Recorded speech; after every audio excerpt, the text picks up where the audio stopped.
Something I like to know is who's behind a brand, especially if it's a one-man shop or small team. I like to see who's running that and get to know them a little bit. So I've picked out 5 questions that I get asked, and I'm going to answer them real quick in this vlog.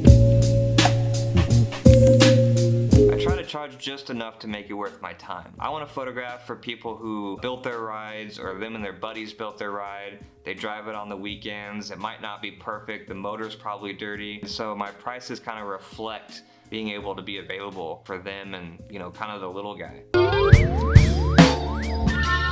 This year I kind of put a rule on myself. It has to either involve cars or girls or both to photograph it. And that's about photographing what I find beautiful.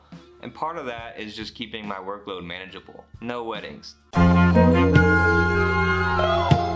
This all started as me wanting to learn more about how to build websites. To build a website, you need content. I had a lot of car photos that no one ever seen before. So I took the car photos, made the website, made a brand, to go with it. Once I built the website, I put it out there a little bit and it started to kind of just take off from there. People wanted to buy photos, some people wanted me to photograph their cars, and so it kind of turned into a little bit of a side hustle. And there's no plans to take it full time. This is a side hustle to buy car parts, to pay Bobby Shooty when he's working on my hot rod, something to keep me out of trouble on nights and weekends.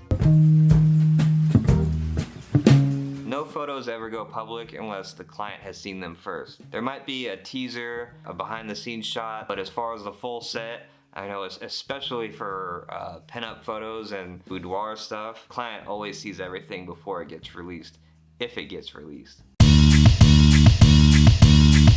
This year has really blown up as far as models wanting to work together, and I think that's due to a few things. Partly is being affordable, just letting the work speak for itself, making clean and professional photographs, and just having genuine intentions. Where it's at for me is really when the model gets those photos back and they're like, wow, I look great. They have this confidence boost, and that's the main thing for me. Is it's not necessarily about the photograph itself. It's more about just making people look good and feel good and have fun on the shoot.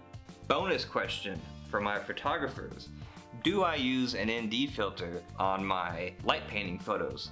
And the answer is, recently I started, yes, but most of the time, no. I haven't noticed a big difference between using a filter and not using a filter. A lot of light painting photos look too digital. Photographers will edit out the lines, the reflections in the paint, the grass reflections or the environment reflections. I like having all that in there. It feels more realistic. It feels more like an actual photograph and less like an illustration that way.